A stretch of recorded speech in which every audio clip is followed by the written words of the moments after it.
I hope you guys are just as excited about this cryptocurrency space as I am. Welcome back to the channel, guys. David here with another Ripple Effect, back with your cryptocurrency update. I really do want to start off by thanking you guys, as always, the new subscribers, commenters, trolls and trollettes. You guys are the most important thing. All the likes and the dislikes, the shares, it is greatly appreciated. You can follow along on Twitter at RippleXRP Social. If you guys want to share and tag anything, any news, information, anything like that on your Twitters, definitely be sure to let me know. I really do appreciate it. I just left Warner Brothers, guys. I told you I do some work there. Nothing too crazy. It's not like I'm in the movies or anything like that, but I make some deliveries to Warner Brothers every day, and I was just in this lounge, and I told some guy to subscribe to my channel, not thinking that he knew anything about cryptocurrency. This is not the topic of today's video, but it's going to be a very important thing for us to take moving forward. The random people in your lives that know nothing about cryptocurrency, that have no involvement with it, most of them have heard about the Canadian exchange that went down with everybody's money. There is gonna come a day, if you guys don't believe this is true, there will come a day when all of the information, or one of the pieces of information that gets to all of them, is gonna be such good news. It's not just going to be bad news forever, guys. There's going to be a day when people who are not invested or understanding of this space just know something extremely positive is happening. That day is going to come. There will come a day when you will not have the opportunity at being an investor. You will just be a customer. That is for sure. Not the topic of today's video. Today's video, I am planning my next personal bull run. It's very important for me in this space to keep a very optimistic and level-headed outlook of what's coming forward. So I want to make some comparatives today. If every one of us live in a city that at times or moments, I'm sure, has traffic, crazy traffic. And if you could think of like the roadways or the highways, that we're just waiting for one of those. Like, I live in Los Angeles. I'm waiting for one day in this hypothetical that the 101 freeway is completely shut down. What kind of adverse effect will that have on the rest of the highways? We're going to make the correlation here. Just stick with me. I remember specifically, you guys could look this up, something called Carmageddon. And it was a situation that was going on here in Los Angeles at the 405 freeway, where they were going to be shutting down the 405, and they had commercials, and they were trying to like let everybody know that traffic was going to be horrible and things were going to be shut down, and you were going to be hours and hours and hours late to everything. I had a job that next day, the day of Carmageddon, that was going to be about a normal 15-mile drive that should have taken me about 30 minutes. On that day, it would have taken me about 4 or 5 or 6 hours to do that same drive, and it would have been probably 30 miles to do it, based on all the closures. That is exactly what happened during the bottleneck of the explosion of the bull run from 2017 and 18. Is as soon as the bull run had plateaued and everybody was now trying to send their money off of these exchanges, the exchanges couldn't handle the volume. The time that the exchanges shut down, we were not still bull run increasing. We were at a plateauing and coming over the mountaintop. If you don't believe, guys, if you don't believe that the possibility of that happening still exists, not for our exchanges, Binance and Coinbase and all of these exchanges have upped their availability of volume through their sites, of new customers, of transacting trades. All of that stuff has been increased through the bull run. I'm going to keep this video short, so definitely stick with me. You know, imagine it this way. You guys all love coffee.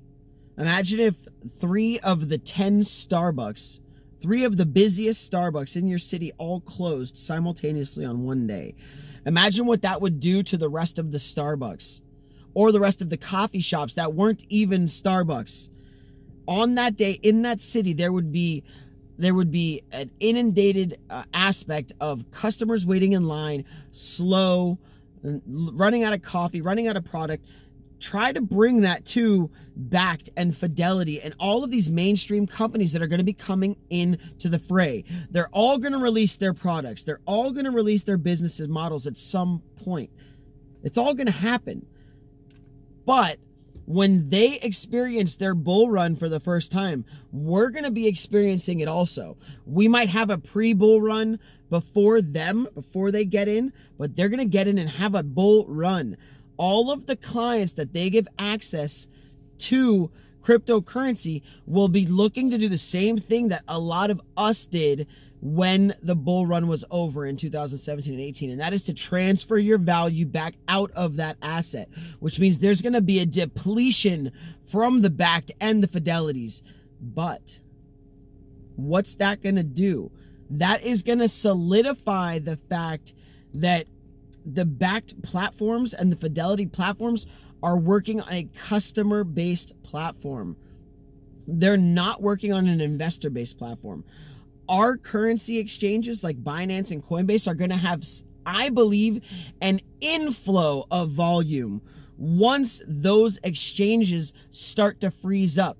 And they could actually freeze up in the beginning because they're looking to enact their business now.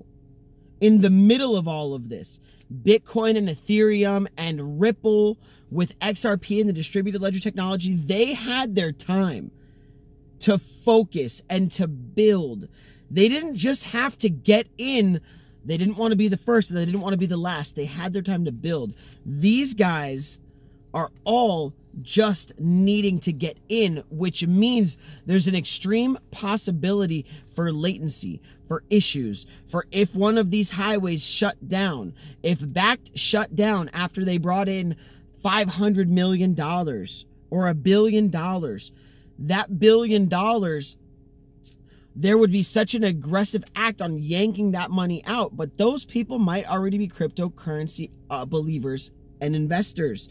Them getting in through Bakkt and Fidelity was their introduction, which means when and if they start to see the hiccups in the new systems, if we are there to show them, we being the current Bitcoin, Ethereum, Litecoin, XRP, Tron communities, show them the way, we will actually start to like rebuild our own businesses. We could actually start businesses if you think about it. There's an endless possibility for companies like Coinbase and Binance and Gemini to put themselves in a position of greatness, to put themselves in the spot of being able to capitalize on the rushed aspect of these newly founded and funded entities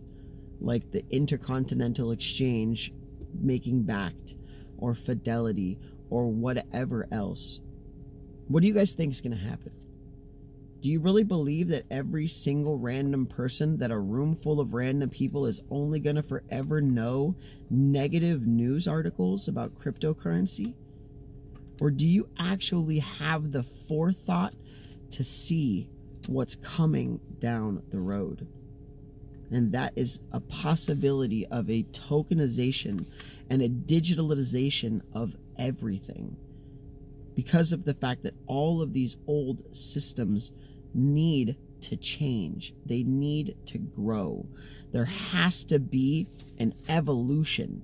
We have been so stuck in this system that we need to break free. And the only way to break free is to educate ourselves and those around us. Thank you guys very much for joining the video today. I really do hope you enjoyed it. I hope I covered everything in regards to the closing out of the bull run and all of the action that we had within our exchanges closing down after the bull run. We have possibilities, guys, of all of this money coming in from Bakkt and Fidelity and there being the biggest bull run that we've ever seen in our lives. Ever. This could be the biggest transference of wealth ever. If your bag of 1,000 XRP is your plan, if that's your retirement savings, if you make only $1,000 a month and you've got a small bag of XRP and that's what you've done for yourself, Congratulations. You have taken the step to freedom. Now, we don't know what the time frame to the freedom is. Nobody does. Don't believe anyone if they tell you that they can predict when, how, and where this thing takes place and takes off. I really do hope you guys have a blessed day, an extremely blessed day, not just a regular day, like a very awesome day. Please do subscribe to the channel. Another Ripple Effect. Follow us along on Twitter at RippleXRP Social. And please do share this video, guys. We need to get this message out. The bad news is going to go away one day. And on that day, you're all going to be rich. Believe that.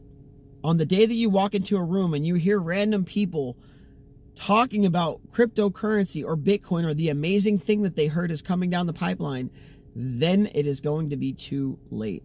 You should be thankful. You should feel blessed that you're standing here now and everybody's just talking a bunch of crap. And everybody thinks that it's this dilapidated asset class that's going to go back to zero because that's where it started from. I don't believe that is going to happen for a second, guys. Have a blessed day. I'll see you in the next episode. Thanks, guys.